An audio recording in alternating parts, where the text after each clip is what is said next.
नमस्कार दोस्तों, decode exam में आप सभी का स्वागत है। आज की क्लास को स्टार्ट करने से पहले मैं आपको बता दूं, डिकोड एग्जाम आपके लिए लेकर आया है फाउंडेशन बैच RO ARO परीक्षा के लिए, जिसमें कि वीडियो लेक्चर्स आपको प्रोवाइड किए जाएंगे। पूरे सिलेबस को टॉपिक वाइज कवर किया गया है इस वीडियो लेक्चर में। इस वीडियो लेक्चर्स की PDF आपको प्रोवाइड की जाएगी, साथ ही साथ आपको टेस्ट सीरीज भी प्रोवाइड किया जाएगा। क्लास अगर आपको कोई भी डाउट होता है या फिर आप किसी भी तरीके का डिस्कशन चाहते हैं तो आपको टेलीग्राम ग्रुप से भी ज्वाइन कराया जाएगा। टेलीग्राम ग्रुप में ज्वाइन करने के बाद आप अपने किसी भी डाउट को वहां पे फैकल्टी से पूछ सकते हैं। अगर आपको इन कोर्सेज के बारे में ज्यादा जानकारी चाहिए तो आप इस नंबर पर व्हाट्सएप कीजिए। आज की क्लास में हम GS मॉक थर्ड डिस्कस करेंगे, ठीक है, जिसमें कि 40 प्रश्न दिए रहेंगे। ये 40 प्रश्न हिंदी और इंग्लिश दोनों में दिए गए हैं और ये 40 प्रश्न आपके आने वाली परीक्षाओं के लिए, जैसे RO ARO UP PCS UP SSSC सभी परीक्षाओं के लिए बहुत ही इंपॉर्टेंट है। तो चलिए फिर आज की क्लास स्टार्ट करते हैं मेरे साथ ऐश्वर्या सिंह के साथ। पहला प्रश्न आपको स्क्रीन पर दिख रहा होगा। 10 राग युद्ध में निम्नलिखित में से कौन 10 जन में सुमेलित नहीं था? सुमेलित नहीं, इसको सम्मिलित कर लीजिए, सम्मिलित नहीं था। Who among the following was not involved in 10 Janas in the 10 राग वॉर? पहला ऑप्शन आपको दिया गया है अलीन, दूसरा दिया गया है विषाणी, तीसरा दिया गया अपू और आखिरी आपको दिया गया पक्त। तो अपू जो थे वो आपके 10 राग युद्ध में पार्टिसिपेट नहीं किए थे। अब थोड़ा सा हम फैक्ट जान लेते हैं 10 राग युद्ध के बारे में, जो कि परीक्षाओं में बार बार पूछा जाता है।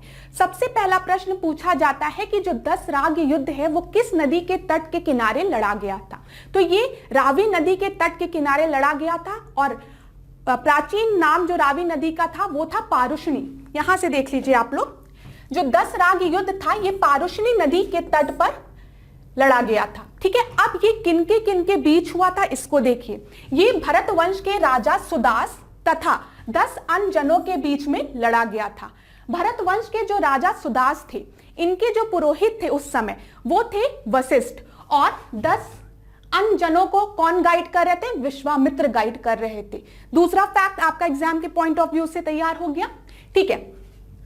फिर वो 10 जन आपके कौन कौन थे जो कि आपके पूछा गया प्रश्न है? पुरु, यदु, अनु, दहमु, तुर्वश, अलीन, पक्त, भलानस, विषाणी और शिव। ये आपके 10 जन थे। तो इतनी चीजें आपको क्लियर हो गई, जो 3 फैक्ट्स मैंने आपको बताए, ठीक है। इसको एक जगह नोट डाउन कर लीजिएगा। अब हम कुछ नदियों के नाम देख लेते हैं और उनके प्राचीन नाम भी साथ ही साथ देख लेते हैं।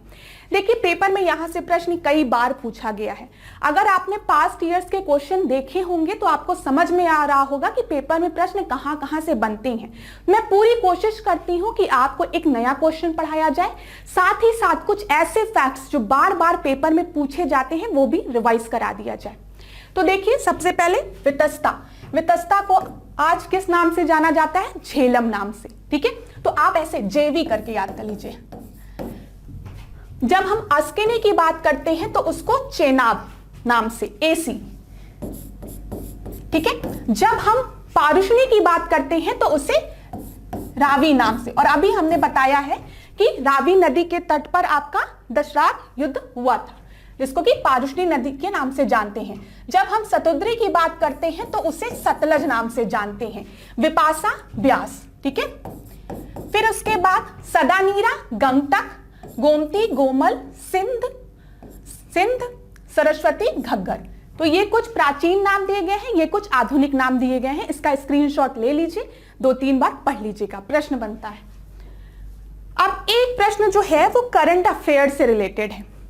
अभी आपने पढ़ा होगा कि G20 की मेजबानी, प्रेसिडेंसी किसको दी गई है? भारत को दी गई है 2023 की। और वहां पे जो आपका थीम है उसमें आपको एक कोटेशन दिखी होगी, वसुधैव कुटुंबकम। तो आप बताइए मुझे, ये जो वसुधैव कुटुंबकम है वो कहां से लिया गया है? कमेंट बॉक्स में, ठीक है। इसी बहाने आपका एक करंट अफेयर भी तैयार होगा। इसका उत्तर कि वसुधैव कुटुंबकम कहां से लिया गया है, आप मुझे कमेंट बॉक्स में उत्तर दीजिए। अब मैं 1-2 चीजों को और बता दूं आपको।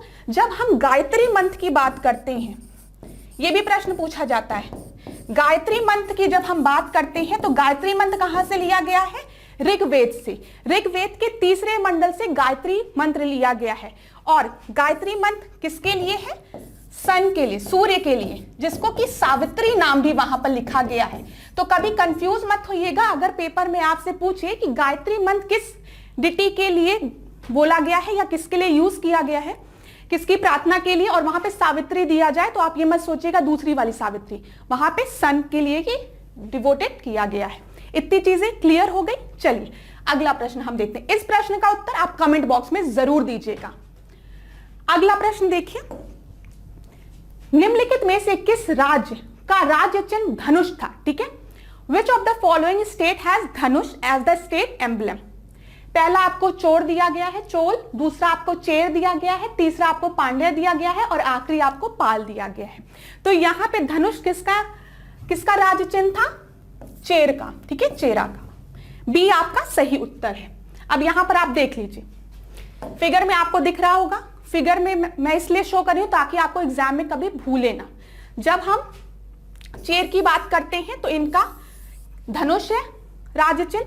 जब हम पांड्या की बात करते हैं तो मछली हो गया, और जब हम चोल की बात करते हैं, चोला की बात करते हैं तो यहां पे आपका शेर दिख रहा है। चलिए, बहुत ही अच्छी बात है। अब कुछ और फैक्ट्स जो हम रिवाइज करेंगे। यहाँ पे पेपर में बार बार प्रश्न यहां से बनते हैं और बच्चे परेशान हो जाते हैं कि इसका उत्तर कहां मिलेगा। तो ये देखें, यहां पर ध्यान से देखिएगा, जब भी हम चेर की बात करते हैं तो अभी मैंने बताया इनका स्टेट एम्बलम क्या है? धनुष है। ठीक है, वो है। अब यहां पे इनका कैपिटल क्या था? वांजी था। ठीक है, फिर जब हम चोल की बात करते हैं तो यहां पर इनका एम्बलम क्या है? टाइगर है। क्लास एक चीज याद रखिएगा, मैं आपको बता रही हूं, यहां पे बच्चों को ये कंप्लेन ना हो कि मैम ये स्लाइड हिंदी में नहीं है, क्योंकि जहां से मैंने इस चीज को लिया है वहां पे मटेरियल इंग्लिश में दिया गया था और मुझे लगता है मैं आपको समझा तो हिंदी में रही हूं। अब वांजी जो है वो आपका इंग्लिश में भी ऐसे ही लिखा जाएगा, हिंदी में भी लिखा जाएगा, तो आप लोग प्लीज थोड़ा सा कष्ट सह लीजिएगा। ठीक है, अब यहां पर देखिए, इनका कैपिटल की अगर हम बात करें उरायूर था। ये इनका इनलैंड कैपिटल था और famous centre for cotton trade भी था। तो हो सकता है परीक्षा में आपसे पूछे कि जो उरायूर है वो किसका कैपिटल था, मैच द कॉलम के फॉर्म में आपको दे दे, या फिर पूछ ले कि उरायूर किस चीज के लिए फेमस था। तो आप याद रखेंगे कपास के लिए, कॉटन के लिए। नोट डाउन करिए। ठीक है, जब हम फुहार की बात करते हैं, कावेरी पट्टनम की बात करते हैं, तो ये इनका कोस्टल कैपिटल था। कोस्ट मतलब तट। ठीक है, हिंदी में मैं समझा रही हूं, कोस्ट मतलब हम तट की बात कर रहे हैं। जब हम कह रहे हैं इनलैंड कैपिटल तो मतलब जैसे आप समझिए, ये लोग कोस्ट में रहते थे, यहां पे एक कैपिटल और एक अंदर कैपिटल। तो जब हम चोल की बात करते हैं तो इनका इनलैंड कैपिटल था उरायूर। ठीक है, जो कि कॉटन के लिए, कपास के लिए फेमस था। जब हम कोस्टल कैपिटल की बात करते हैं तो वो आपका है पुआर या फिर कावेरी पट्टनम। ठीक है, और ये मेन पोर्ट भी हुआ करता था जहां से ये ट्रेडिंग करते थे, सामान को एक जगह से दूसरी जगह भेजते भी थे। ठीक है, ऐसे ही पांड्य की बात जब हम करते हैं तो इनका जो आपका स्टेट एम्बलम है वो है फिश। ठीक है, फिर देखिए यहाँ पे मदुरई जो था इनका इनलैंड कैपिटल था। ठीक है, देखिए, और जब हम कोरकई की बात करेंगे तो ये इनका कोस्टल कैपिटल था। क्लास प्रश्न यहां से बनेंगे, थोड़ी सी डिफिकल्टी होगी चीजों को याद करने में, लेकिन मैं आपको बता दूं प्रश्न यहीं से बनते हैं। आप खुद कहेंगे मैम प्रश्न बने थे यहां से। ठीक है, अगला प्रश्न हम देखते हैं। अगला प्रश्न देखिए, तुकाराम किसके समकालीन थे? हु वॉज तुकाराम कंटेम्पररी पूछा गया। ठीक है, किसके समकालीन थे पूछा गया। पहला आपको ऑप्शन दिया गया शाहू, दूसरा आपको दिया गया शिवाजी, तीसरा बालाजी विश्वनाथ और आखिरी आपको दिया गया है संभाजी। तो जो तुकाराम थे वो शिवाजी के समकालीन थे। बी इसका सही उत्तर है। ठीक है, अब मैं आपसे अगर एक और प्रश्न पूछूं जिसका कि आंसर आप मुझे कमेंट बॉक्स में देंगे कि अष्टप्रधान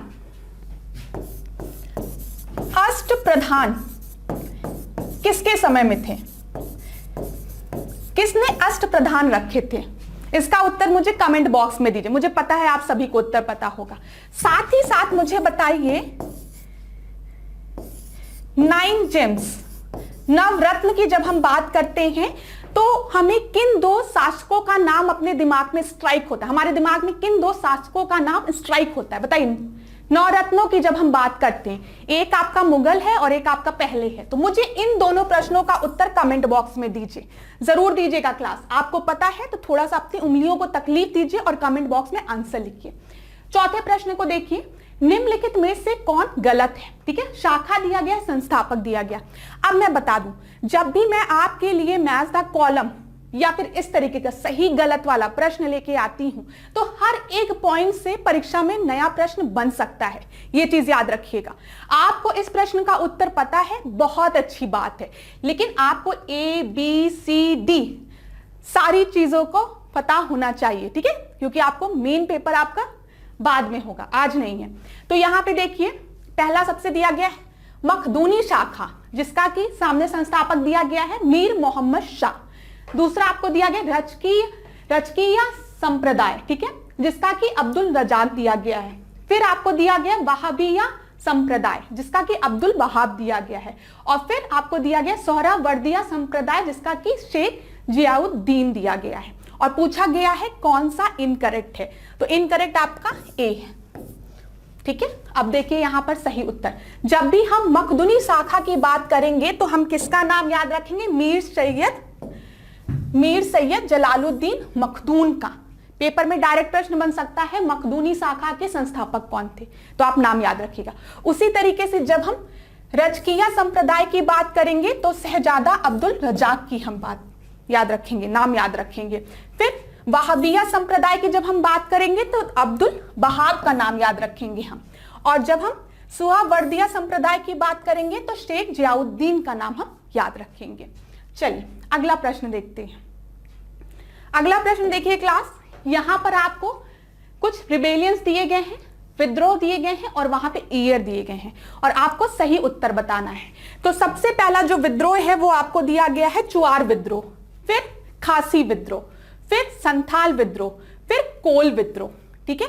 तो अगर मुझे ये प्रश्न करना होता तो मुझे थोड़ा सा पता है कि जो संथाल विद्रोह है वो कहीं ना कहीं 1857 की क्रांति के अगल बगल है, ठीक है, 1857 की। तो 1857 की जब हम जाएंगे तो 1855 में आपका संथाल विद्रोह हुआ है, ये मैं आपको अपने तरीके से बता रही हूं। तो सी का आपका सही क्या है, देखिए थर्ड, अरे तब तो डायरेक्ट आंसर,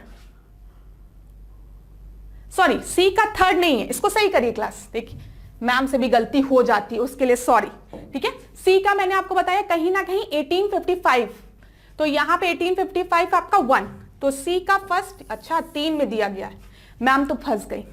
अब चुआर विद्रोह की बात करते हैं तो ये 1766 के पास हुआ है, तो ए का थर्ड भी 2 में दिया गया है, तो इसका मतलब सही उत्तर आपको इसका आना चाहिए अगर मैं स्टूडेंट होती तो यहां पे आपका सही उत्तर है चुआर विद्रोह जो है वो 1766 है।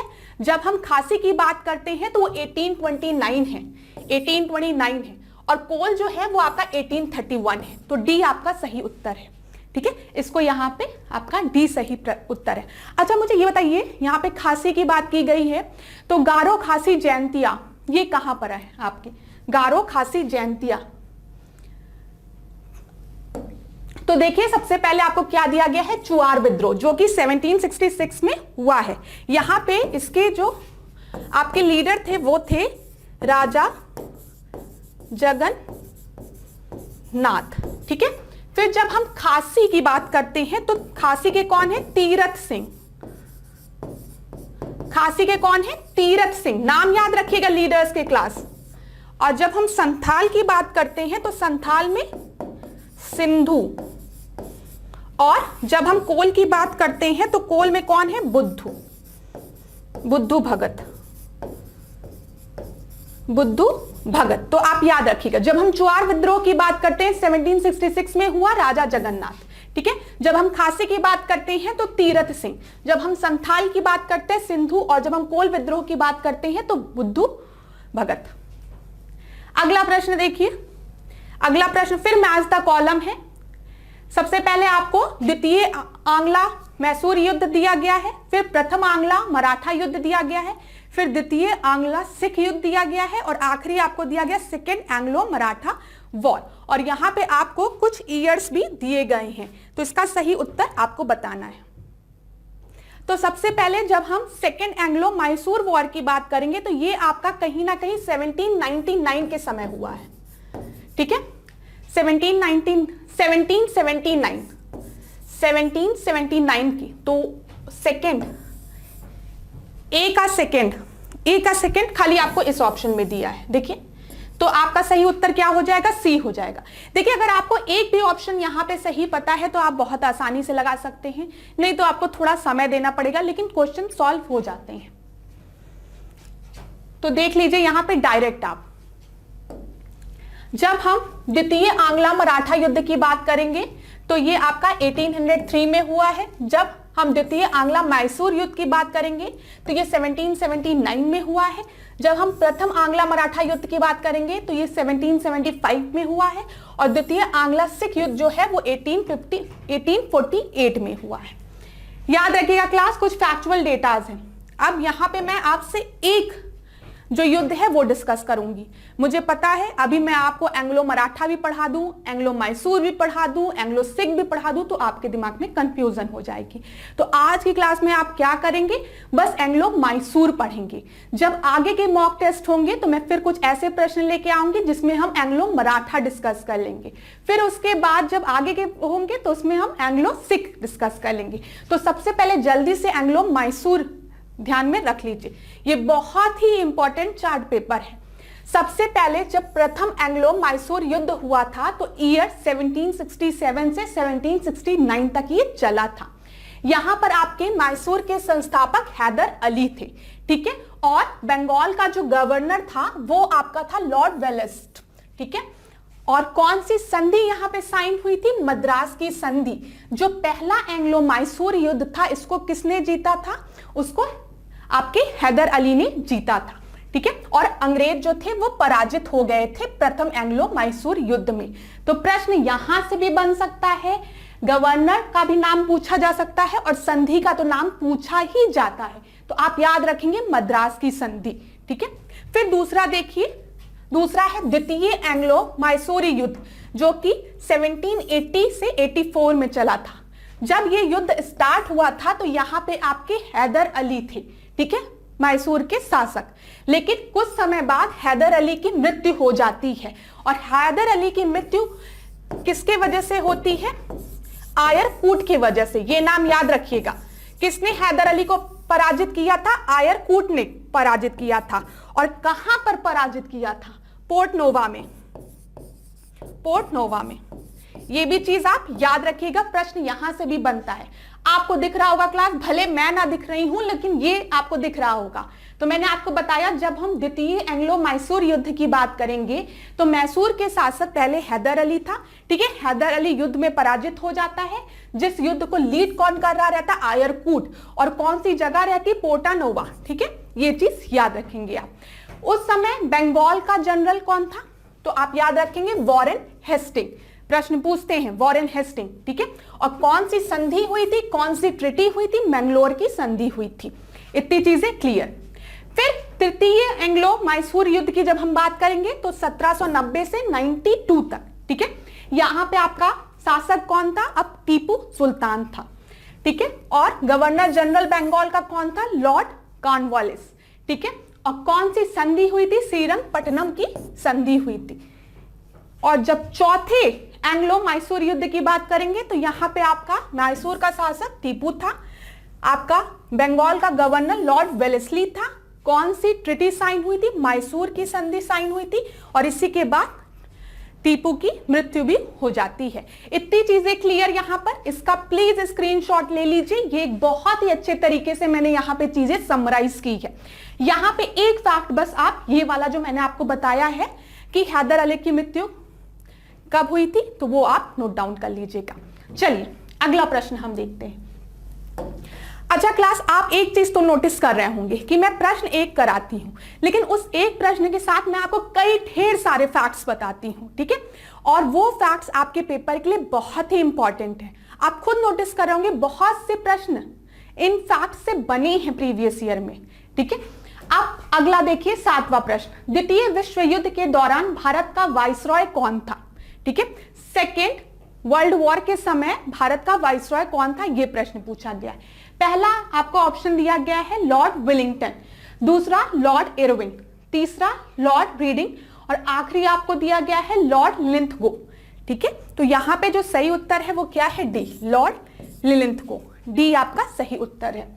अब हम लॉर्ड लिंथगो से रिलेटेड कुछ और फैक्ट्स को जान लेते हैं जहां से पेपर में प्रश्न बन सकता है, तो जल्दी से टिप पे चीजें याद कर लीजिए।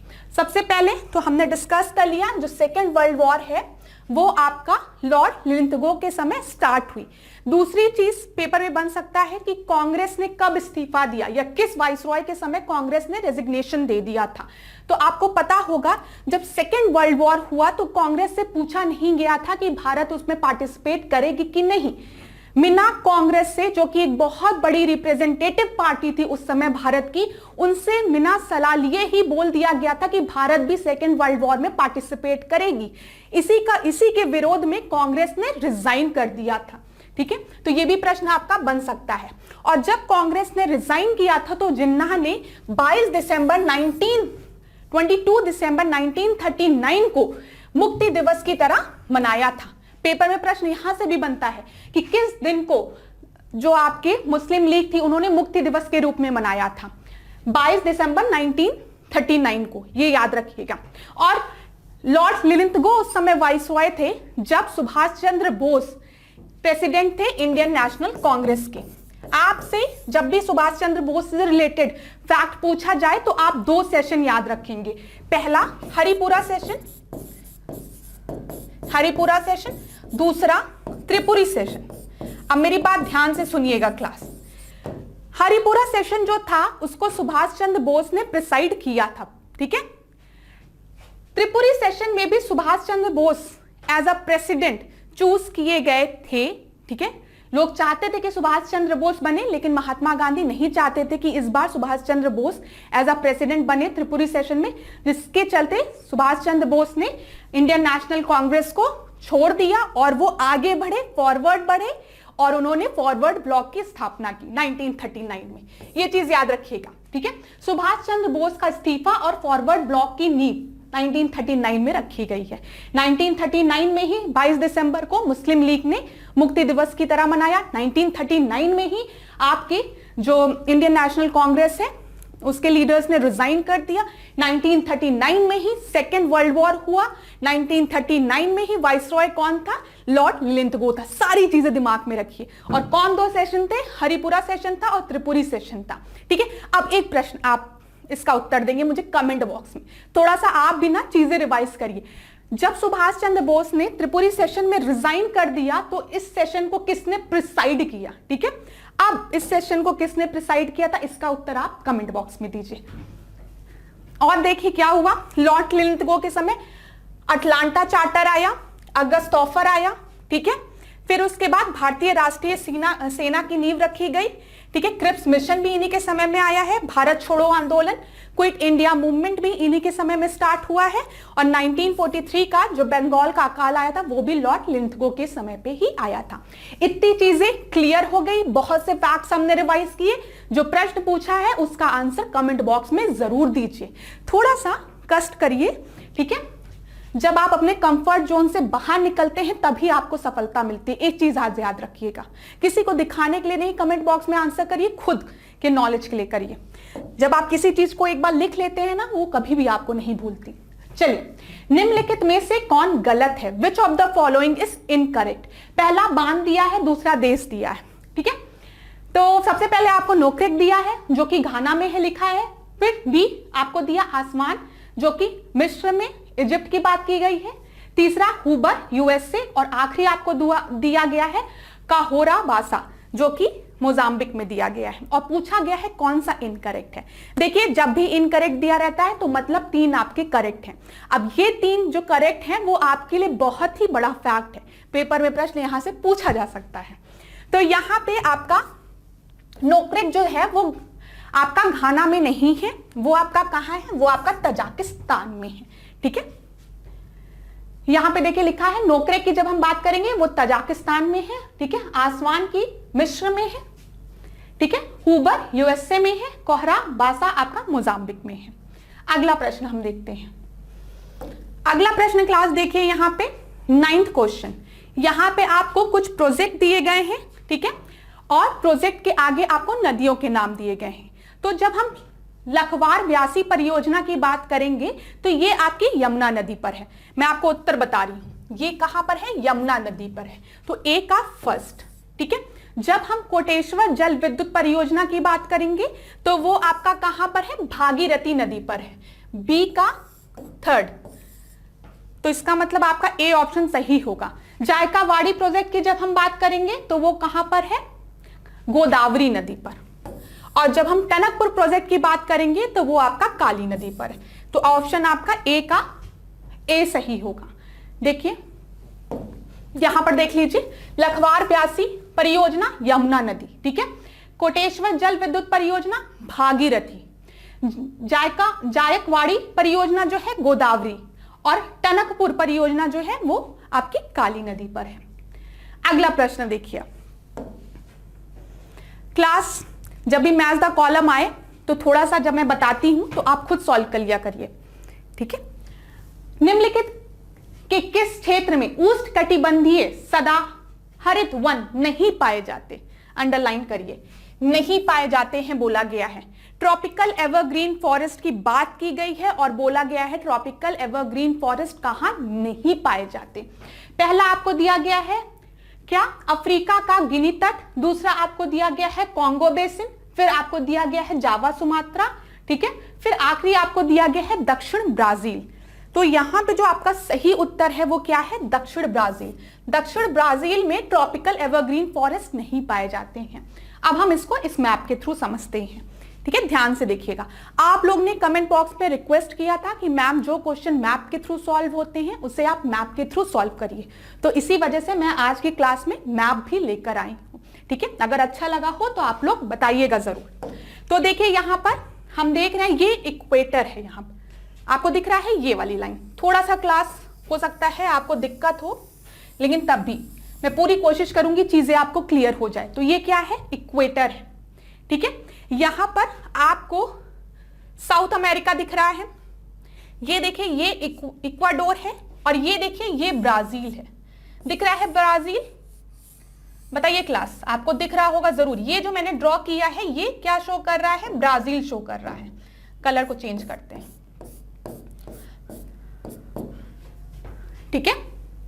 अब आप एक चीज नोटिस करिए, ब्राजील से इक्वेटर भी पास हो रहा है, और ब्राजील से आपका ये देखिए यहां पर ट्रॉपिक ऑफ कैप्रिकॉर्न भी पास हो रहा है। तो प्रश्न में कभी भी आपसे ये भी पूछा जा सकता है कि कौन सी ऐसी कंट्री यहां पे आपका इक्वेटर और ट्रॉपिक ऑफ कैप्रिकॉर्न दोनों पास हो रहा है, ठीक है। दिख रहा होगा आपको ये। और अगर आप देखिए तो जब भी हम इक्वेटोरियल रीजन की बात करते हैं, इक्वेटर की बात करते हैं, तो इसी रीजन में आपके ट्रॉपिकल एवरग्रीन फॉरेस्ट भी पाए जाते हैं। ट्रॉपिकल एवरग्रीन फॉरेस्ट आपके इक्वेटोरियल लाइन के पास पाए जाते हैं इस रीजन में, ठीक है। सदाबहार जो आपके वन होते हैं, तो उष्ण कटिबंधीय सदाबहार वन आपके इस रीजन में पाए जाते हैं। तो अगर आप इस रीजन को देखेंगे तो आपके साउथ ब्राजील में आपको सदाबहार वन नहीं मिलेंगे। उष्णकटिबंधीय सदाबहार वन उस रीजन में आपको नहीं मिलेंगे।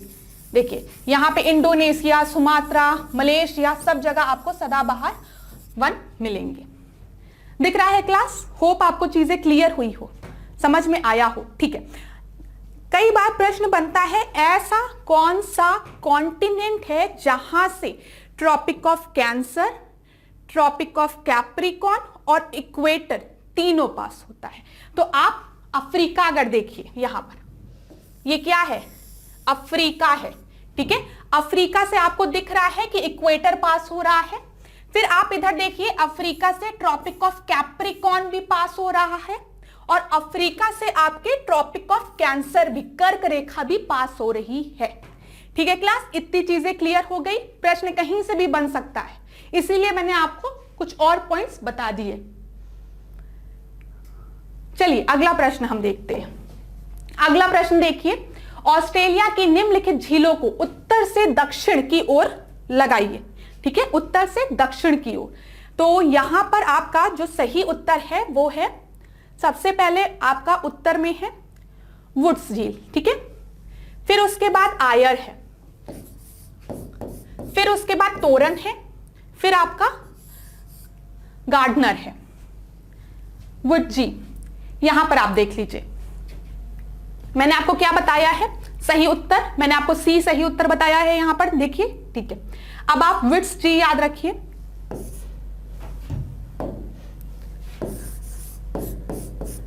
विट्स जी, ठीक है। अब सबसे पहले आप देखिए यहां पे लेक वुड है, दिख रहा है आपको लेक वुड, लेक वुड आपको दिख रहा होगा। फिर उसके बाद देखिए यहां पर जब आप आगे बढ़ेंगी तो यहां पे आपका लेक मकाए है, जो कि पेपर में प्रश्न बनता है यहां से। ठीक है, फिर यहां पे आप देखिए लेक यमायम है, लेक आयर है, लेक गार्डनर है, दिख रहा है क्लास। तो अब जब आप इसको अरेंज करेंगे तो आपको सही उत्तर मिल जाएगा। बस ये याद रखिएगा यहां पर क्लास कि जब हम गार्डनर ये रहा आपका और लेक वुड सबसे ऊपर रहा। ठीक है, इतनी चीजें क्लियर हो गई। इसका चाहे तो स्क्रीनशॉट ले सकते हैं आप लोग। अगला प्रश्न हम देखते हैं, निम्नलिखित में कौन सा दर्रा श्रीनगर को लेह से जोड़ता है? ठीक है, which of the following pass connect Srinagar to Leh? तो यहां पे आपका पहला उत्तर दिया है बनिहाल, फिर जोजिला, फिर पीर पंजल, फिर कैराकोरम। तो यहां पर आपका सही उत्तर बी है, जोजिला पास। बी आपका सही उत्तर है। अगला प्रश्न देखिए, अगला प्रश्न है पुनासा जल प्रपात किस नदी पर स्थित है? On which river is the Punasa fall situated? पहला आपको चंबल दिया गया है, फिर सरस्वती दिया गया है, फिर नर्मदा दिया गया है, फिर गोदावरी दिया गया है। जो पुनासा फॉल है वो नर्मदा नदी पर है। सी आपका सही उत्तर है। 14th क्वेश्चन को देखिए। 14th क्वेश्चन है, यहां पर सूची है, सुमेलित करना है। तो सबसे पहले आपका दिया गया है केवलार। ठीक है, जो केवलार है वो है टेरिपेथिलिक एसिड। जब हम नियोप्रीन की बात करते हैं, नियोप्रीन आपका सिंथेटिक रबड़ होता है। तो ए का सेकेंड, बी का थर्ड। ठीक है, थियोकोल की जब हम बात करते हैं ये आपका सोडियम पॉलीसल्फाइड होता है, लेक्सान आपका पॉलीकार्बोनेट होता है। तो यहां पे देखिए 2, 3, 1, 4। ठीक है, तो सही उत्तर आपका सी होगा। सी करेक्ट उत्तर है। अगला प्रश्न हम देखते हैं 15th क्वेश्चन को। 15th क्वेश्चन ध्यान से देखिए, निम्नलिखित में से किसे मीराबेन का तेल कहा जाता है? ठीक है, मीराबेन का तेल किसे कहा जाता है? एनिलीन को, बेंजीन को, नाइट्रोबेंजीन को, या फिर फॉर्मिक एसिड को? तो यहां पे आपका सही उत्तर है नाइट्रोबेंजीन को मीराबेन का तेल कहा जाता है। ठीक है, ये देखिए ये नाइट्रोबेंजीन जो होता है ना वो कड़वे बादाम के टेस्ट का होता है। ठीक है, देखिए यहां पे लिखा है नाइट्रोबेंजीन को कड़वे बादाम के कृत्रिम तेल या मीराबेन तेल कहा जाता है, क्योंकि जो इसकी गंध होती है, जो इसकी खुशबू जो भी इसकी स्मेल होती है वो कड़वे बादाम की तरह होती है। अगला प्रश्न देखिए 16th क्वेश्चन को, निम्नलिखित में से कौन ऑटोमोबाइल रेडिएटर के लिए एंटी फ्रिज के रूप में उपयोग किया जाता है? Which of the following used as an anti-fridge for the automobile radiator? पहला ऑप्शन आपको ग्लिसरॉल दिया गया है, दूसरा आपको एथिल अल्कोहल दिया गया है, तीसरा आपको क्या दिया गया है? ग्लाइकॉल दिया गया है। ठीक है, इथाइलिन ग्लाइकॉल या गाइकॉल दिया गया है, और डी ऑप्शन आपको मिथाइल अल्कोहल दिया गया है। यहाँ पे इथाइल अल्कोहल दिया गया है। तो यहाँ पे ऑटोमोबाइल रेडिएटर के लिए एंटी फ्रिज की तरीके से हम यूज करते हैं ग्लाइकॉल को, ये याद रखिएगा। तो सी आपका सही उत्तर है। सी सही उत्तर है। मिथाइल अल्कोहल को हम क्या कहते हैं? वुड स्पिरिट कहते हैं। कई बार पेपर में ये भी प्रश्न पूछा है कि वुड स्पिरिट किसको कहा जाता है, तो आप याद रखेंगे वो है आपका मिथाइल अल्कोहल, और इथाइलिन ग्लाइकॉल जो है वो एंटी रेफ्रिज की तरीके से यूज होता है ऑटोमोबाइल रेडिएटर में। अगला प्रश्न हम देखते हैं। अगला प्रश्न देखिए 17th क्वेश्चन, निम्नलिखित में से किसका प्रयोग घावों के ड्रेसिंग के लिए प्रयोग किया जाता है? ठीक है, which of the following is used for dressing the wands, ठीक है, जो भी जख्म होते हैं उसकी ड्रेसिंग के लिए क्या यूज किया जाता है। पहला एसिटिलीन दिया गया है, दूसरा इंडोफॉर्म दिया गया है, तीसरा फॉर्मल्डिहाइड दिया गया और आखिरी क्लोरोफॉर्म दिया गया है। तो यहां पे जो सही उत्तर है वो है इंडोफॉर्म। इंडोफॉर्म जो है उसको ड्रेसिंग के लिए यूज किया जाता है। 18th क्वेश्चन को देखिए, पानी में हवा के बुलबुलों के चमकने का कारण है shining of air bubble in the water due to, ठीक है, पहला आपको दिया गया है परावर्तन की वजह से, रिफ्लेक्शन की वजह से, दूसरा आपको दिया गया पूर्ण आंतरिक परावर्तन की वजह से, तीसरा आपको दिया गया अपवर्तन की वजह से और आखिरी आपको दिया गया विक्षेषण की वजह से। तो reflection, total internal reflection, refraction या फिर डिस्पर्जन, ठीक है। तो यहां पे आपका सही जो उत्तर है वो है बी, टोटल इंटरनल रिफ्लेक्शन, पूर्ण आंतरिक परावर्तन की वजह से, ठीक है। जो आपने एक चीज नोटिस किया होगा कि जब हम वहां पे जाते हैं, रेगिस्तान में जाते हैं, तो मिराज फॉर्म होता है, लोगों को ऐसा भ्रम होता है कि सामने पानी है, लेकिन जब वो पास जाके देखते हैं तो वहां पर पानी नहीं होता। अक्सर रेगिस्तान में ये फिनोमिना होता है। ये भी किसके वजह से होता है? टोटल इंटरनल रिफ्लेक्शन की वजह से, पूर्ण आंतरिक परावर्तन की वजह से। ऑप्टिकल फाइबर्स जो यूज होते हैं वहां पे कौन सा फिनोमिना होता है? पूर्ण आंतरिक परावर्तन, ठीक है, टोटल इंटरनल रिफ्लेक्शन। जो फाइबर्स होते हैं ऑप्टिकल फाइबर्स में भी, ठीक है। अब हम जब बात करते हैं रिफ्लेक्शन और रिफ्रैक्शन की, मतलब परावर्तन और अपरावर्तन से, तो ये फिनोमिना आपका कहां दिखता है? जब रेनबो फॉर्म होता है, ठीक है, जब इंद्रधनुष फॉर्म होता है तो वहां पे आपका परावर्तन और अपरावर्तन दोनों आपको दिखेगा, उसके ये दोनों रिस्पॉन्सिबल होंगे। चीजें समझ में आ रही होगी।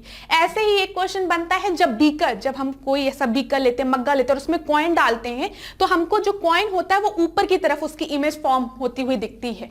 वो किसके वजह से होता है? वो आपका अपरावर्तन की वजह से होता है, रिफ्रैक्शन की वजह से होता है। इतने फैक्ट्स यहां के लिए ठीक है, फिर अगली क्लास में और फैक्ट्स को डिस्कस करेंगे।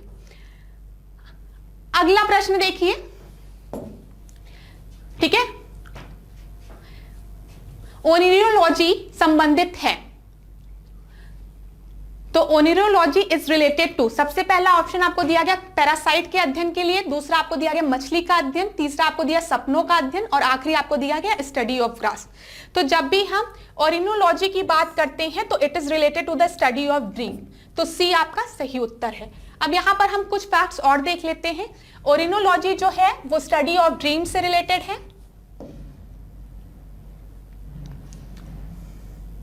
हाँ, ओरिनोलॉजी जो है वो स्टडी ऑफ ड्रीम से रिलेटेड है, ठीक है।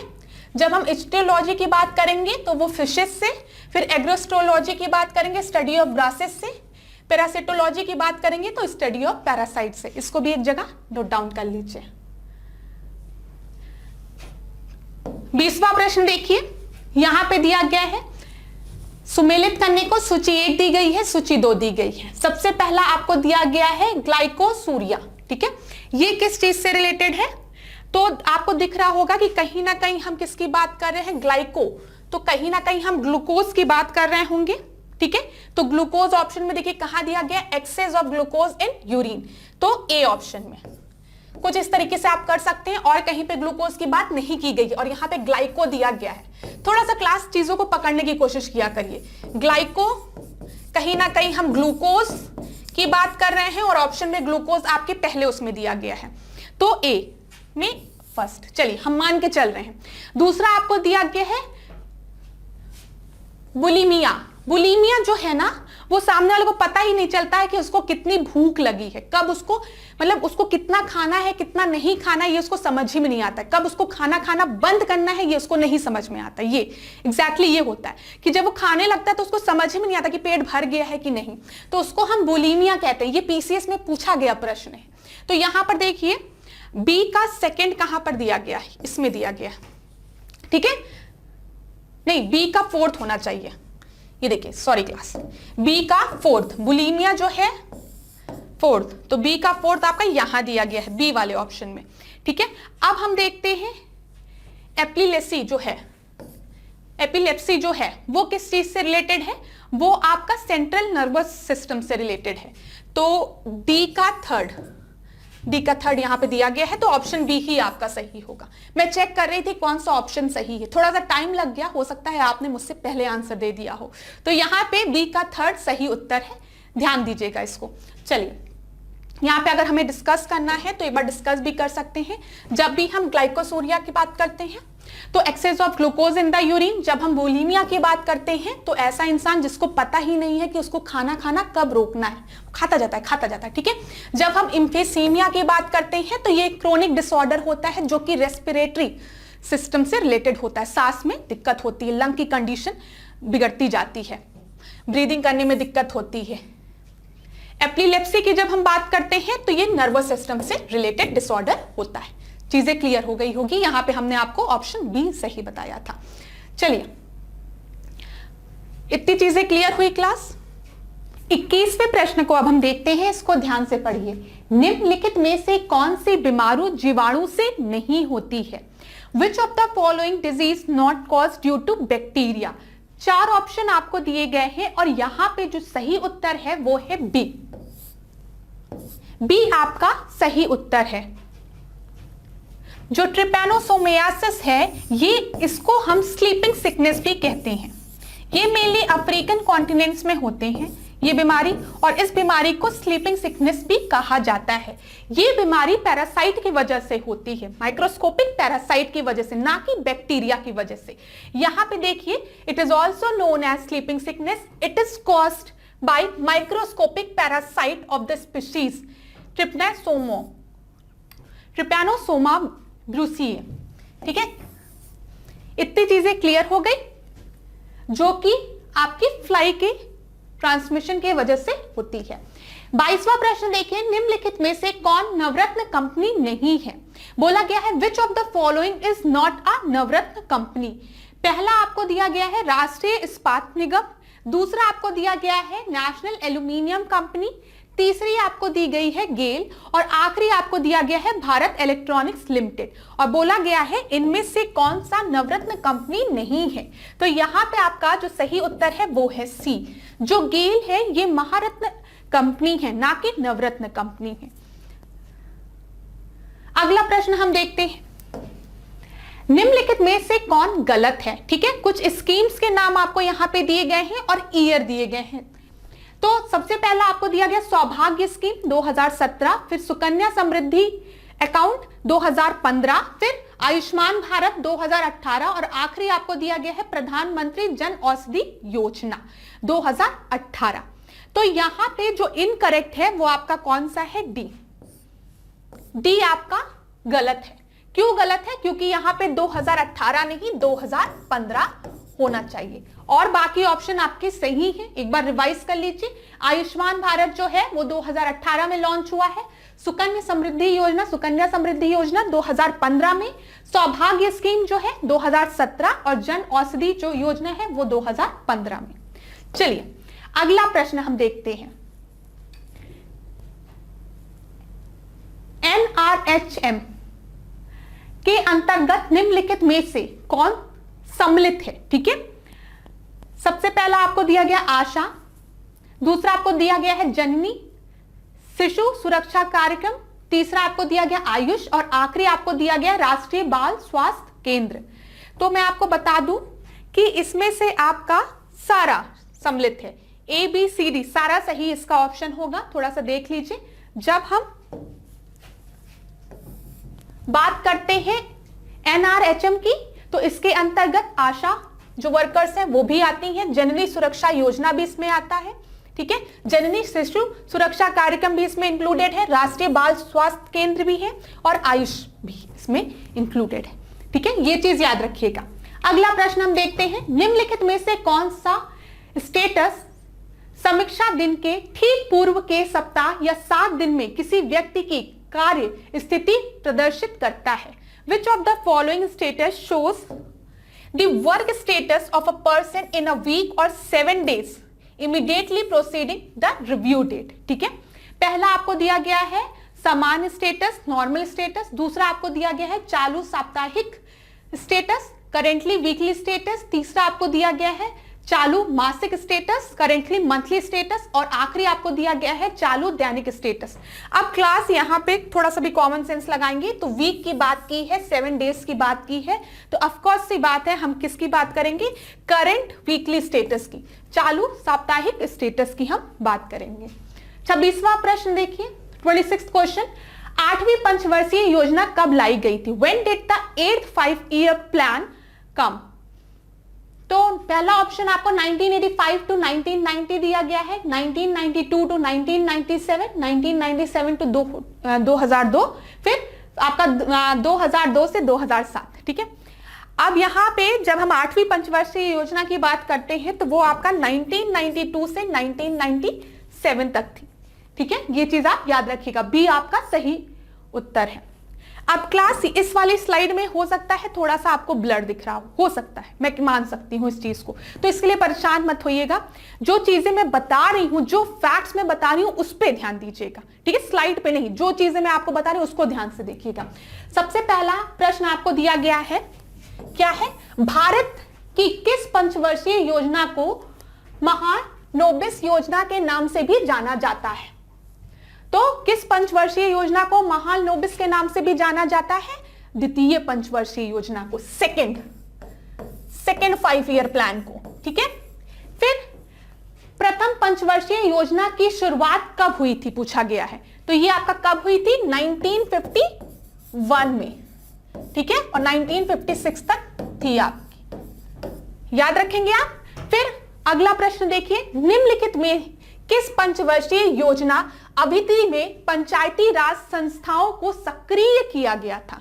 ठीक है, किस पंचवर्षीय योजना में जो पीआरआई इंस्टीट्यूशन, पंचायती राज इंस्टीट्यूशन है, उसको एक्टिव किया गया था, सक्रिय किया गया था, बताइए। यहां पे आपका सही उत्तर होगा सेकेंड 5 ईयर प्लान में, ठीक है। फिर अगला प्रश्न है, खादी एवं ग्राम उद्योग आयोग की स्थापना किस पंचवर्षीय योजना में की गई थी? ठीक है, केवीआईसी की, आपकी केवीआईसी का गठन किस पंचवर्षीय योजना के समय किया गया था? तो यहां पर भी सही उत्तर आपका सेकेंड 5 ईयर प्लान होगा, ठीक है। अगला प्रश्न देखिए, जवाहर रोजगार योजना किस पंचवर्षीय योजना में शुरू की गई थी? जवाहर रोजगार योजना की बात की गई है, तो ये आपकी 7th 5 ईयर प्लान था, 7वीं पंचवर्षीय योजना इसका उत्तर है। भारत में किस पंचवर्षीय योजना के अंतर्गत नीली क्रांति का आरंभ हुआ था? तो नीली क्रांति कब आरंभ हुई थी? 7वीं पंचवर्षीय योजना में, ठीक है, याद रखिएगा क्लास। इतनी चीजें क्लियर हो गई। अच्छा, अब अगर आपसे पहली पंचवर्षीय योजना की बात करें तो ये आपके हेरोड डोमर मॉडल पे बेस्ड है। यहां पे मैं लिख देती हूं, हेरोड डोमर मॉडल पे, ठीक है, ये चीज आप याद रखिएगा, याद रखिएगा क्लास। अगर आपसे ये पूछे जो नाबार्ड है वो किस पंचवर्षीय योजना में आया था? यहां पे देखिए, एक एक फैक्ट याद रखिएगा। नाबार्ड की अगर बात करें, नाबार्ड किस पंचवर्षीय योजना में आया था? तो आप देखिए 1 2 3 4 5 6, याद रखिएगा, 6वीं पंचवर्षीय योजना में नाबार्ड की बात की गई थी, याद रखेंगे ना। ऐसे कई फैक्ट्स है जो आपको अपने दिमाग में बनाए रखना है।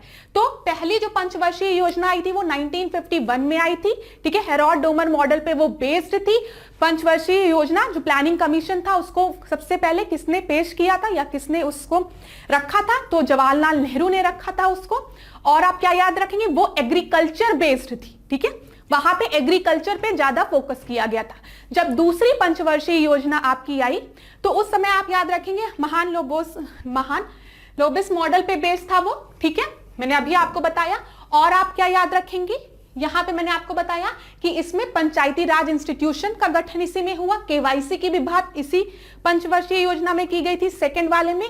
लेकिन एक इंपॉर्टेंट फैक्ट जो आप याद रखेंगे, यहां पे फोकस किस पे किया गया था? इंडस्ट्रीज पे। पहली वाली पे एग्रीकल्चर पे, दूसरी वाली पे इंडस्ट्रीज पे, ठीक है। इसी वजह से कई जगह स्टील प्लांट्स भी लगाए गए थे। और बताइए मुझे कौन कौन से स्टील प्लांट्स जो हैं वो सेकेंड प्लानिंग कमीशन के समय लगाए गए थे? कमेंट बॉक्स में बताइएगा इसका उत्तर, अक्सर पूछा जाता है पेपर में। स्टील प्लांट्स के नाम बताइए उन। चलिए, इतनी चीजें क्लियर हुई। अब अगला प्रश्न हम देखते हैं। उत्तर प्रदेश में 2001 से 2011 के बीच लिंगानुपात का क्या अंतर है पूछा गया है। थोड़ा सा क्वेश्चन को डिफिकल्ट कर दिया गया है। What was the sex ratio difference between the 2001 से 2011 टू 2001 से 2011 इन यूपी? 12, 11, 14 या 10? तो इसका सही उत्तर आपका है 14। अब 14 कैसे है इसको आप देख लीजिए। यहां पर जब हम बात करते हैं सेक्स रेशियो की 2001 में, तो ये 8, 9, 8 थी, ठीक है। और 2011 में कितनी थी? 9, 1, 12। इसको जब आप सब्ट्रैक्ट करेंगे, माइनस करेंगे, तो यहां पर आपको क्या मिलेगा? 14। अगला प्रश्न देखिए क्लास 28वां। 2011 की जनगणना के अनुसार 10 लाख या उससे अधिक आबादी वाले वैधानिक नगरों में कौन सम्मिलित नहीं है? ठीक है। Which one of the following is not included in the statutory cities having the population 10 lakh or more as per the 2011 census? पहला ऑप्शन आपको दिया गया है मेरठ, दूसरा गाजियाबाद, तीसरा आगरा और आखिरी आपको कानपुर देहात दिया गया है। और इसका सही उत्तर आपका है कानपुर देहात, डी। ठीक है। अब हम देख लेते हैं 2011 की जनगणना के अनुसार 10 लाख या उससे अधिक 10 लाख या उससे अधिक आबादी वाले वैधानिक नगर में कौन कौन है? लखनऊ है, कानपुर शहर है, ठीक है, गाजियाबाद है, आगरा है, मेरठ है, बनारसी है और इलाहाबाद है। इतनी जगह का नाम आप याद रखिए, पेपर में प्रश्न यहां से बनता है। अगला हम देखते हैं, सूची 1 दी गई है, सूची 2 दी गई है, ठीक है। यहां पर आपको उद्योगों के नाम दिए गए हैं, वहां पे स्थान के नाम दिए गए हैं। सबसे पहला दिया गया है लकड़ी का फर्नीचर। लकड़ी का फर्नीचर कहां बनता है बताइए? लकड़ी का फर्नीचर सहारनपुर में। तो ए का फर्स्ट देखते हैं। लकड़ी का खिलौने का उद्योग, ये आपका है बनारस। बी का फोर्थ। देखिए 2 ऑप्शन से हमारा होता है कि नहीं? ए का फर्स्ट, बी का फोर्थ, ठीक है। देखिए अब फिर उसके बाद सुरमा उद्योग। सुरमा उद्योग जो है वो बरेली। अच्छा, बरेली का झुमका याद है? झुमका गिरा रहे, हाँ, बरेली का झुमके के साथ सुरमा भी याद रखिएगा, इस तरीके से दिमाग में बना रहेगा। तो सुरमा बरेली, बी का सेकंड। और आखिरी देशी घी का उद्योग हाथरस। तो ये आपका क्या हो गया? बी। बी आपका सही उत्तर हो गया। अब मुझे बताइए लेदर इंडस्ट्रीज कहां? जगह स्थान बताइए, ठीक है, प्लेस बताइए लेदर इंडस्ट्री का। कमेंट, अच्छा कमेंट में जो भी क्वेश्चन के आंसर्स मैं पूछ रही हूं उसको प्लीज दीजिएगा, रिवीजन होगा, आप ही लोगों को इससे बेनिफिट होगा, ठीक है। ये मत सोचिएगा मैम पूछ रही है छोड़ दें। आप ना जब कोई चीज मैं पूछती हूं, आपको आंसर नहीं पता होता है तो आप सर्च करते हैं, और जब आप क्वेश्चंस को सर्च करते हैं ना तो आपको 2-3 फैक्ट्स वहां से और पता चलता है। और जब आपके आंखों के सामने से कोई फैक्ट गुजरा होता है ना, तो जब आप पेपर में आंसर्स को टिक लगाते हो तो याद आता है ये सब चीजें। इसीलिए मैं आपसे कहती हूं थोड़ी मेहनत आप भी करिए। अब देखिए 30वां प्रश्न देखिए, लखनऊ औद्योगिक विकास प्राधिकरण का गठन कब हुआ था? लखनऊ इंडस्ट्रियल डेवलपमेंट अथॉरिटी कब फॉर्म हुई थी? एक बहुत ही आसान प्रश्न है। 2007 में, 2005 में, 2009 में या फिर 2004 में? तो इसका सही उत्तर है 2005 में, बी आपका सही उत्तर है। अगला प्रश्न देखिए, बारा ताप विद्युत परियोजना, बारा थर्मल प्लांट कहां पे लोकेटेड है? सहारनपुर में कि ललितपुर में या फिर बनारसी में या फिर प्रयागराज में? तो ये आपका सही इसका उत्तर है डी, प्रयागराज में, ठीक है। ये कुछ फैक्चुअल डेटा है जो आपको पता होना चाहिए। अगला प्रश्न देखिए, निम्नलिखित में से कौन सेलुलोसिक पदार्थ नहीं है? कौन सा सेलुलोसिक मटेरियल नहीं है ये आपसे पूछा गया है। पहला वुड दिया गया है, फिर बेगाजी दिया गया है, फिर ओरलॉन दिया गया है और आखिरी स्ट्रॉ दिया गया है, ठीक है। तो यहां पे जो आपका सेलुलोसिक मटेरियल नहीं है वो आपका है ओरलॉन, सी आपका सही उत्तर है, और सब आपका सेलुलोसिक मटेरियल है। अब देखिए जब भी हम सेलुलोसिक मटेरियल्स की बात करते हैं तो इसमें आपका straw, baggage, paper, cardboard, would material जो कि आपके प्लांट सेलुलोसिक मटेरियल से फाइबर से मिलकर बने रहते हैं, ठीक है। हेम्प, रीड, यूकेलिप्टस ट्री से बने हुए जो भी आपके प्लांट से बने हुए मटेरियल्स होते हैं उसको हम सेलुलोसिक मटेरियल कहते हैं, क्योंकि प्लांट सेलुलोज से मिलकर ये बने रहते हैं। और एग्जाम्पल्स आपको यहां पर दिए गए हैं। चलिए अगला प्रश्न देखिए। अगला प्रश्न क्लास, ओजोन रिक्तीकरण का निम्नलिखित में से कौन सा प्रभाव है? Which of the following are the effect of ozone depletion? पहला ऑप्शन आपको दिया गया कॉज रेटिनल डिजीज, रेटिना की बीमारी का कारण बन सकता है। दूसरा, ध्रुवीय आइस कैप का पिघलना, melting of polar ice cap. तीसरा, प्लास्टिक के टूटने में तेजी, accelerate the breakdown of plastic. और आखिरी आपको दिया गया है उपयुक्त सभी, ऑल ऑफ द अबव। ठीक है, तो यहां पे जो सही उत्तर है वो डी है आपका। डी आपका सही उत्तर है। ओजोन डिप्लीशन के कारण यूवी रेज ज्यादा आएंगी पृथ्वी पर, और यूवी रेज के ज्यादा एक्सपोजर से रेटिनल डिजीज भी हो सकती है। जो अर्थ का जो एटमॉस्फेयर है वो आपका और गर्म होता जाएगा, जिसके वजह से क्या होगा, जो पोलर आइस कैप्स हैं वो पिघलने लगेंगी, और जितने भी आपके मटेरियल्स प्लास्टिक से, पेन से जो बने हुए हैं वो भी जल्दी से जल्दी डिग्रेड करेंगी, ब्रेक डाउन करेंगे। ठीक है, अब ओजोन से रिलेटेड कुछ फैक्ट्स देखते हैं जो पेपर में बार बार पूछे जाते हैं। देखिए क्लास, यहां पर सबसे पहले ओजोन डे कब मनाया जाता है, पहला क्वेश्चन, तो वो आपका 16 सितंबर को मनाया जाता है। ठीक है, अक्सर पूछा जाता है ओजोन डे कब सेलिब्रेट होता है, 16 सितंबर को। दूसरा प्रश्न, ओजोन लेयर जो है वो कहां पे प्रेजेंट होती है, तो वो स्ट्रेटोस्फीयर में, समताप मंडल में। ओजोन लेयर आपकी कहां पे प्रेजेंट होती है, स्ट्रेटोस्फीयर में। ठीक है, फिर अगला प्रश्न आपसे पूछते हैं कि ओजोन को हम किस यूनिट में मेजर करते हैं, तो डॉप्सन, डॉप्सन। ठीक है, फिर एक और प्रश्न पूछा जाता है कि ओजोन लेयर की जब भी हम बात करते हैं तो ओजोन लेयर जो है वो किस रेस को पृथ्वी पर आने से रोकती है, तो इसका उत्तर है पैराबैंगनी किरणें, जिसको कि हम यूवी रेस भी कहते हैं। ये क्लियर हुआ? चलिए अब हम अगला प्रश्न देखते हैं। अगला प्रश्न देखिए, निम्नलिखित में से कौन ग्रीन हाउस गैस नहीं है? ग्रीन हाउस गैस कौन नहीं है ये पूछा गया है। पहला आपको दिया गया सल्फर हेक्साफ्लोराइड, दूसरा आपको दिया गया हाइड्रोफ्लोरोकार्बन, फिर परफ्लोरोकार्बन, और आखिरी आपको दिया गया है कार्बन मोनोऑक्साइड। तो यहां पे कार्बन मोनोऑक्साइड जो है वो ग्रीन हाउस गैस नहीं है। यहां पे कार्बन डाइऑक्साइड दिया रहता तो वो ग्रीन हाउस गैस है। ठीक है, और सबसे ज्यादा आपकी कार्बन डाइऑक्साइड जो है वो ह्यूमन सोर्स से निकलती है।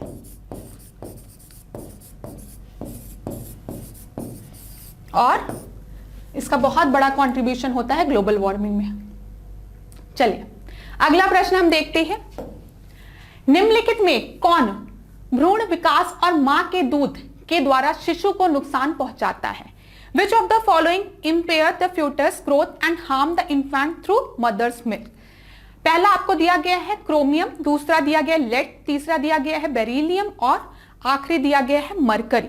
तो अगर एक मदर जो है वो मरकरी के एक्सपोजर में आएगी, मतलब किसी भी तरीके से वो मरकरी एक्सपोजर में आएगी, तो उस कंडीशन में उसकी बॉडी से जो मरकरी के जो पार्टिकल्स हैं, जो कण हैं, वो बच्चे के भी बॉडी में जा सकते हैं।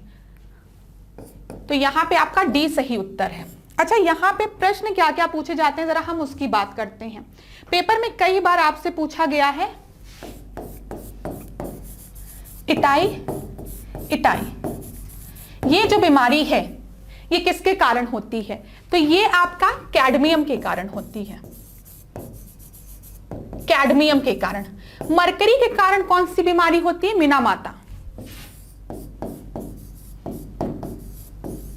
मिनामाता डिजीज। ठीक है, और ब्लू बेबी सिंड्रोम किसकी वजह से होता है? ब्लू बेबी सिंड्रोम, ये आप मुझे कमेंट बॉक्स में बताइए। ब्लू बेबी सिंड्रोम किसके वजह से होता है, मुझे कमेंट बॉक्स में बताइए। जिसमें कि जो बच्चे की जो बच्चा जो होता है वो नीला पड़ने लगता है। ठीक है, बच्चे की स्किन नीला पड़ने लगता है, कहीं ना कहीं जो ऑक्सीजन की सप्लाई, जो ऑक्सीजन की मात्रा होती है बॉडी में, वो डिप्लीट करने लगती है। तो मुझे बताइए ब्लू बेबी सिंड्रोम किसके वजह से होता है? ठीक है, अगला प्रश्न हम देखते हैं। 36 क्वेश्चन देखिए, निम्नलिखित में से कौन सही है? राज्य दिया गया है, पवित्र उपवनों के स्थानीय नाम दिए गए हैं। ठीक है, यहां पे झारखंड, कर्नाटक, अरुणाचल प्रदेश, उड़ीसा दिया गया है। वहां पे देवगुड़ी, गुम्पा वन, देवारा, काणु और जाहेरा दिया गया है। तो यहां पे कौन सा सही है बोला गया है, इस वजह से आपका सही उत्तर होगा डी, उड़ीसा जाहेरा होगा। अब यहां पर आप देख लीजिए, जब हम झारखंड की बात करते हैं तो यहां पे साराना, ठीक है। कर्नाटका में आपके किस तरीके के पवित्र उपवन पाए जाते हैं? देवरा काणु, ठीक है। अरुणाचल प्रदेश गुम्फा वन और उड़ीसा जाहिरा। इसका चाहे तो स्क्रीनशॉट भी आप ले सकते हैं। अगला प्रश्न देखिए, सुमेलित करना है। नागालैंड, हिमाचल प्रदेश, गोवा, छत्तीसगढ़ और वर्ष दिए गए हैं। जब हम नागालैंड की बात करते हैं तो नागालैंड आपका कब बना है? 1963 में। ए का थर्ड कहीं पे दिया गया है? 2 जगह दिया गया है। चलिए ठीक है। जब हम छत्तीसगढ़ की बात करते हैं, ये तो 2000 में बना है, ये तो आप लोगों को पता ही होगा। तो डी का फोर्थ भी आपका 2 जगह दिया गया है, ठीक है। अब हम हिमाचल प्रदेश की बात करते हैं। हिमाचल प्रदेश आपका कब बना है? 1971 में, डी का सेकंड, और गोवा 1987, ठीक है, मिल गया। तो आपका सही उत्तर क्या होगा? डी सही उत्तर होगा। 1966 में कौन सा आपका स्टेट बना है? जरा मुझे उत्तर बताइए इसका। 1966 में कई बार पूछा गया है। 1966 में कौन सा स्टेट फॉर्म हुआ है? कमेंट बॉक्स में आंसर बताइए। अगला प्रश्न देखिए, निम्नलिखित में से कौन गलत है? ठीक है, आर्टिकल्स दिए गए हैं यहां पे और उधर आपको नंबर दिया गया है, मतलब तो सबसे पहला आपको दिया गया है लोक नियोजन के विषय में अवसर की समानता, equality of opportunity in the matter of public employment, ठीक है। आर्टिकल 16 एकदम 16 सही है। 16th आर्टिकल में यही बोला गया है, equality of opportunity in case of public employment, एकदम सही है। दूसरा आपको हम थर्ड देखते हैं, सी देखिए आप, शिक्षा संस्थाओं की स्थापना, establishment of educational institution, article 30, ये भी आपका सही दिया गया है। फिर उसके बाद प्रारंभिक शिक्षा का अधिकार, right to elementary education, article 21A, ये भी आपका सही है। बी देख लेते हैं अब, जो आखिरी बचा हुआ है, बालक श्रम का प्रतिरोध, prohibition of forced labour, article 24, नहीं, फोर्स्ड लेबर की बात नहीं की गई है, यहां पर चाइल्ड लेबर की बात की गई है, इसको ध्यान में रखिए। आर्टिकल 24 में चाइल्ड लेबर की बात की गई है, ठीक है। तो बी आपका इनकरेक्ट हो गया, यहां पे सही उत्तर बी हो गया। अच्छा, मुझे कमेंट बॉक्स में एक और उत्तर दे दीजिए आप लोग। आर्टिकल 21A जिसमें कि एलिमेंट्री एजुकेशन की बात की गई है, वो किस अमेंडमेंट के थ्रू और किस साल भारत के संविधान में जोड़ा गया है? बताइए, उत्तर बताइए। अगला प्रश्न देखिए यहां पर, निम्नलिखित को उनके क्रम अनुसार व्यवस्थित कीजिए, arrange the following according to their order, ठीक है। तो 39th की जब हम बात करेंगे तो यहां पर देखिए, यहां पे आपका सही उत्तर क्या होगा? सबसे पहले आपका गोलकनाथ केस आया है, ठीक है। अगर आपको पता है गोलकनाथ केस आया है, तब भी आप इसको आराम से लगा सकते हैं 39 के बी को आराम से, अगर आपको पता है तो यहां पे आप लोग देख लीजिए, बी सही उत्तर है। और सबसे पहले गोलकनाथ मामला जो है वो आया है 1967 में, फिर मिनर्वा मिल्स केस जो 1980 में, बामन राव मामला 1981 और आखिरी आपका बोमई मामला 1994। तो यहां पे ईयर आपको याद करने पड़ेंगे क्लास, बार बार प्रश्न यहां से बनते हैं, ठीक है, तो इसको ध्यान में रखिएगा आप। आज की क्लास का आखिरी प्रश्न अब हम डिस्कस करने वाले हैं। 40वां प्रश्न देखिए, निम्नलिखित में से कौन संविधान की एकात्मक का विशेषताएं नहीं है, ठीक है। तो यूनिटरी सिस्टम की बात की गई है, यूनिटरी फीचर की बात की गई है और बोला गया है कौन सा संविधान का यूनिटरी फीचर नहीं है, ठीक है। अगर आप देखते होंगे तो हमारे यहां फेडरल फीचर और यूनिटरी फीचर्स दोनों प्रेजेंट हैं। अच्छा, जब भी हम फेडरल सिस्टम की बात करते हैं तो यहां पर आपका सेंट्रल गवर्नमेंट भी होती है और स्टेट गवर्नमेंट भी होती है ना। सेंट्रल गवर्नमेंट के पास भी पावर होती है और स्टेट गवर्नमेंट के पास भी पावर होती है।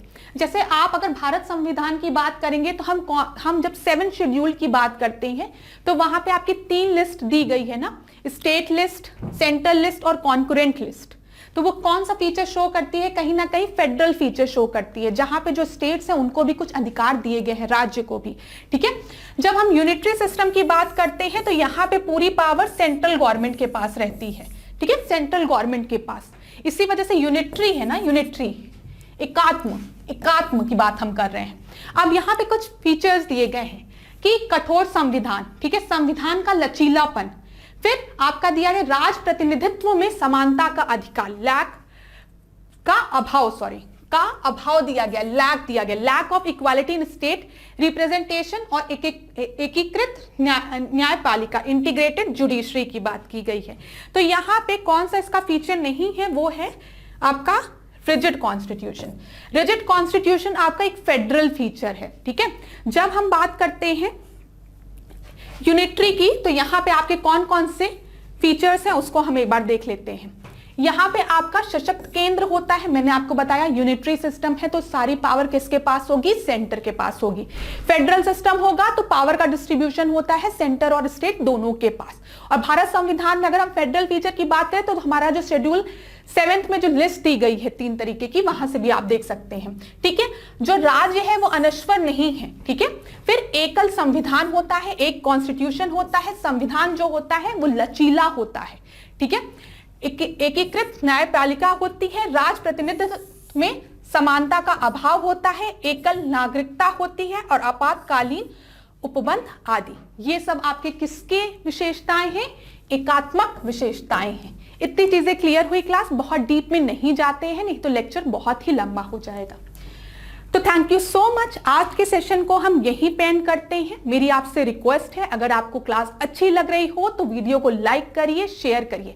साथ ही साथ अगर कोई सजेशन हो, ठीक है, जो कि आपके लेक्चर से रिलेटेड हो, उसको जरूर आप दीजिए। आपने खुद नोटिस किया होगा कि मैंने फॉन्ट साइज को इंक्रीज करवाया, आपके लिए मैंने मैप को भी इंक्लूड करना शुरू कर दिया है।